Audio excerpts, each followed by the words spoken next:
I'm not the liar you thought I was, but tonight, you'll wish I had been. Face pressed against the cold oak floor of my grandmother's dining room, I felt the sting of betrayal sharper than the zip ties cutting into my wrists.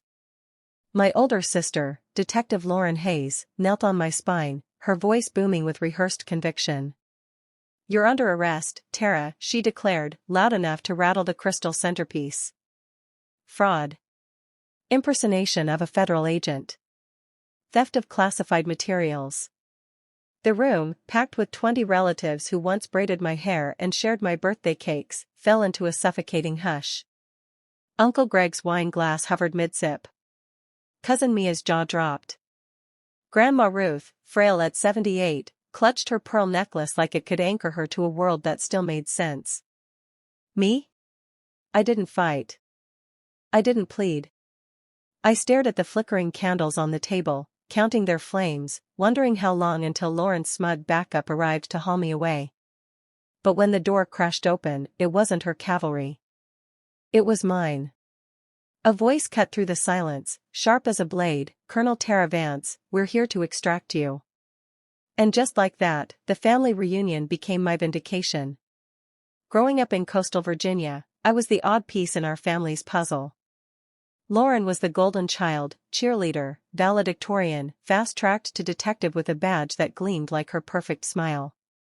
I was the quiet one, the kid who memorized CIA protocols instead of pop lyrics, who sketched escape routes in my journal while other girls planned prom. My father called it a quirk. My mother sighed, "Tara's just intense." "Lauren?" She smirked and said I'd grow out of it. When I announced my acceptance to the Covert Eastern Strategic Institute at 18, Dad frowned over his newspaper. "You don't need to chase shadows to be someone, Tara." Lauren, fresh from her first precinct promotion, laughed. "She'll flunk out by week 3. Too much brain, not enough grit." That was the last summer I called home mine. I left at dawn, one duffel bag, no goodbyes. I wasn't running from them. I was running toward a world where discipline wasn't a punchline, where my precision had purpose. I thrived in the shadows.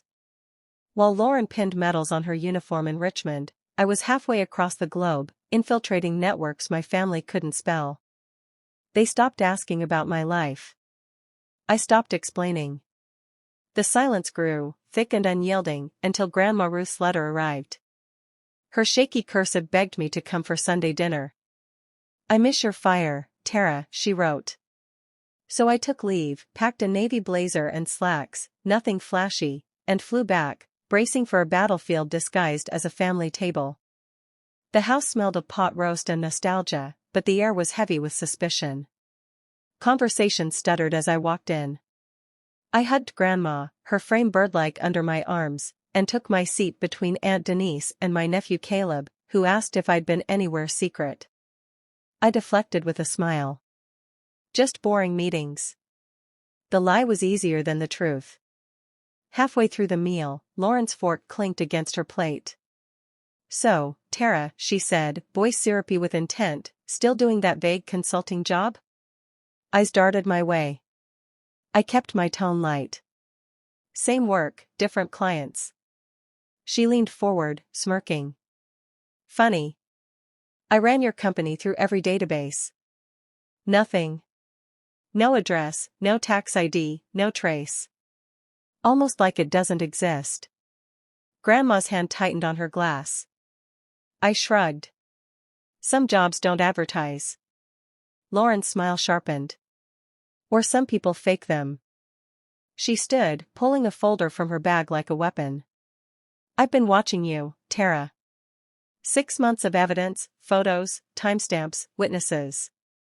She spread the contents across the table, blurry shots of me at secure facilities, exiting unmarked cars, carrying a briefcase with a faint military patch. My mother's face crumpled. Dad stared at his plate. "This," Lauren said, "is proof of fraud.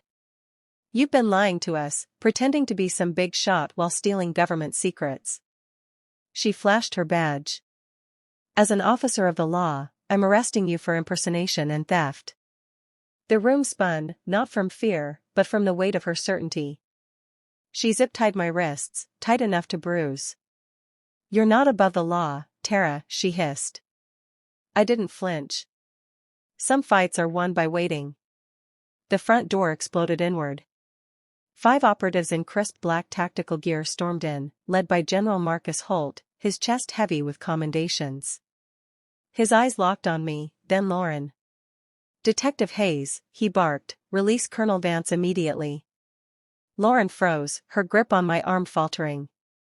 "Who the hell are you?" she stammered. Holt's voice was ice.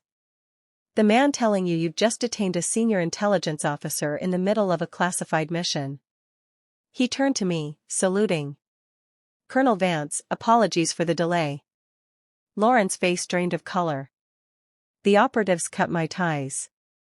I stood, rubbing my wrists, letting the red mark speak for me. "You didn't know," I said to Lauren, my voice steady. "Because you never asked." The dining room was a graveyard of gasps. Holt laid it bare. "Colonel Vance has led covert operations across 3 continents, secured intelligence that saved thousands, and advised the Pentagon directly. You, detective, have compromised her cover and endangered lives." Lauren's badge slipped from her hand, clattering on the floor. My nephew Caleb whispered, "Holy crap, Aunt Tara's a badass." Grandma Ruth's eyes shimmered with pride, not shock. Lauren choked out, "You could have told us." I stepped closer. "You didn't want my truth. You wanted my failure."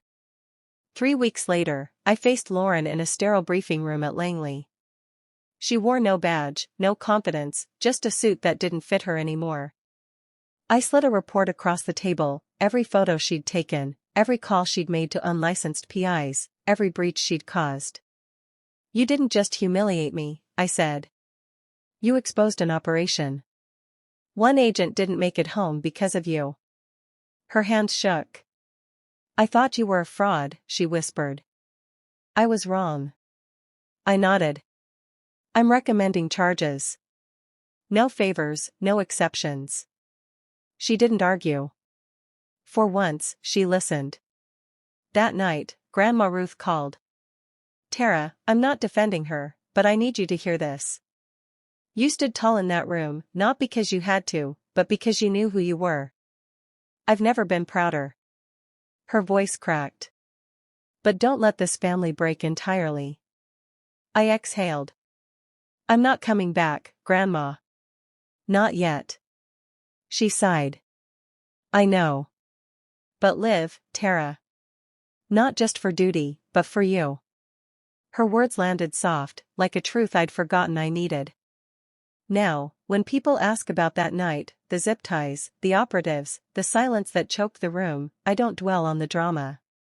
I tell them this: truth is a weapon you wield quietly. Patience is armor. And legacy? It's not the applause you earn, but the lives you protect, even when your own blood doubts you. I'm Colonel Tara Vance, and I chose a life bigger than their judgment. That's the story I carry, and it fits me better than any badge ever could.